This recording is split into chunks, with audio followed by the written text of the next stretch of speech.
नमस्कार. आज आपण अनुभवणार आहोत संत तुकाराम महाराजांचा एक अत्यंत वेधक आणि वैराग्यशील अभंग.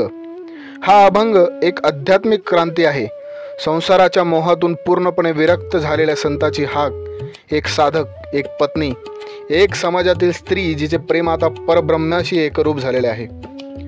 चला तर आपण हा अभंग पाहणार आहोत. त्यापूर्वी आपण या चॅनलवरती जर नवीन असाल तर चॅनलला सबस्क्राईब करायला विसरू नका, कारण आपण या चॅनलवरती संत तुकाराम महाराजांच्या 5000हून अभंग अपलोड करत आहोत, ज्यामध्ये आपण भरपूर अभंग अपलोड केलेले आहेत आणि या चॅनलवरती आपण गाथा पारायण करत आहोत. आपण सर्वांनाच गाथ्याचं पारायण करणं शक्य नसतं, त्यामुळे आम्ही या चॅनलवरती अपलोड करत आहोत, तर तुम्हीही याचा आस्वाद घेऊ शकता. आणि आपल्याला हे चॅनल आवडल्यास शेअर करायला विसरू नका आणि लाईक करायला विसरू नका.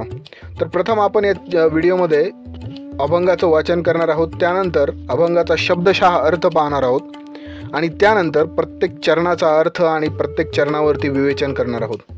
चला तर अभंगाचं वाचन करूयात. मजसेवे आता येऊ नका कोणी, सुवासिनी बाई यांनो, न साहवे तुम्हा या जनाची कूट, बोलती वाईट ओखटते.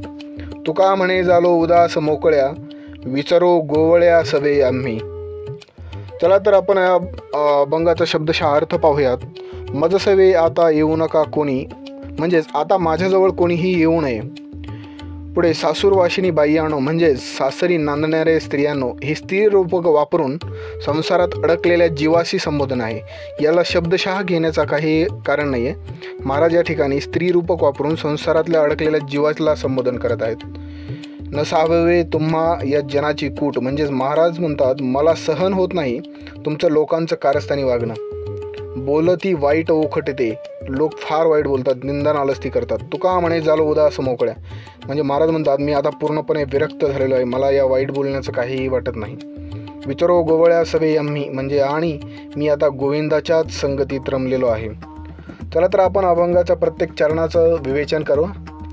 प्रथम चरणामध्ये महाराज म्हणतात मजसवे आता येऊ नका कोणी, सुवासिनी बाई यांनो, म्हणजेच हा अभंग म्हणजे एका स्त्रीचे किंवा साधकाचे जीवनातल्या सर्व नात्यांपासून, अपेक्षांपासून झालेलं अंतिम अलिप्त होणं आहे. महाराज म्हणतात सुवासिनी बाई यांनो असा उल्लेख करून संसारातल्या अडकलेल्या जीवात्म्यांना उद्देशून सांगत आहेत, माझ्याकडे आता येऊ नका, माझं विचित्त आता या सगळ्यांपासून दूर गेलं आहे. संतांनी या ठिकाणी स्त्रीरूप वापरून अत्यंत प्रभावी प्रतीक मांडलं आहे. स्त्री जर नवऱ्याशी एकनिष्ठ असेल तर ती सासरच्या बोलण्याकडे लक्ष देत नाही. तसंच आत्मा जर परमेश्वराशी एकरूप झाला असेल तर तो या जगाच्या निंदा नालिस्तीच्या भानगडीतही पडत नाही. पुढे द्वितीय चरणामध्ये महाराज म्हणतात न साहावे तुम्हा या जनाची कूट, बोलती वाईट ओखटते. संत जी काही समाजात राहताना लोक बोलणारच, त्याचं बोलणं सनसनी टोचणार आणि अनेकदा चुकीचंही असतं.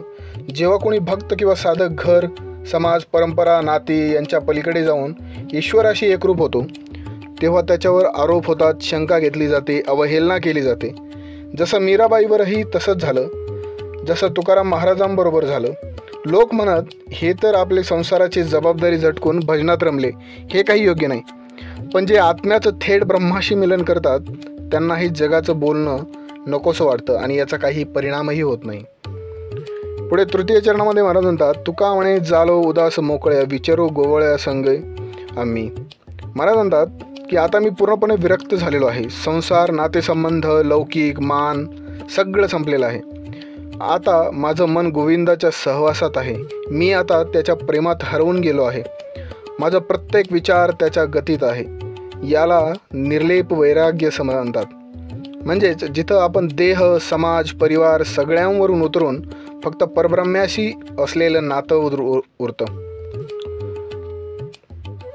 तर आज आपण किती जण हे समजू शकतात की आपण सतत लोक काय म्हणतील या भीतीत जगतो आणि आपण आपलं खरं ध्येय विसरून फक्त लोक काय म्हणतील आणि लोकांच्या इच्छेप्रमाणे जगतो. त्यामुळे आपणही आपल्या आयुष्यात काही करू शकत नाही आणि लोकांच्याही आयुष्यामध्ये काही फरक पडू शकत नाही. तर आपण संसारातील जबाबदाऱ्या पेलताना आत्म्याचं समाधानच विसरतो. म्हणजे फक्त लोक काय म्हणतील या एका कल्पनेत आपण जगत राहतो.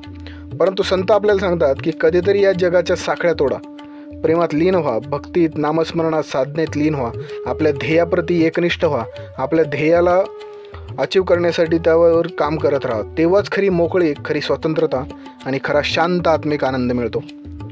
तर मंडळी, हा अभंग मजसेवे आता येऊ नका कुणी फक्त विरक्त संताची हाक नाही, तर तुमच्या आमच्या अंतर्मनात जगणाऱ्या त्या आत्म्याची पुकार आहे, जो आता स्वतःला जगाच्या बंधनातून मुक्त करू इच्छितो. जर तुम्हाला ही अभंग व्याख्या आणि भावार्थ आवडला असेल तर लाईक करायला विसरू नका, शेअर करायला विसरू नका आणि कमेंट करायला विसरू नका. आणि जर या चॅनलवरती नवीन असाल तर चॅनलला सबस्क्राईब करायला विसरू नका. चला तर पुन्हा भेटूयात पुढच्या अभंगामध्ये. तोपर्यंत धन्यवाद.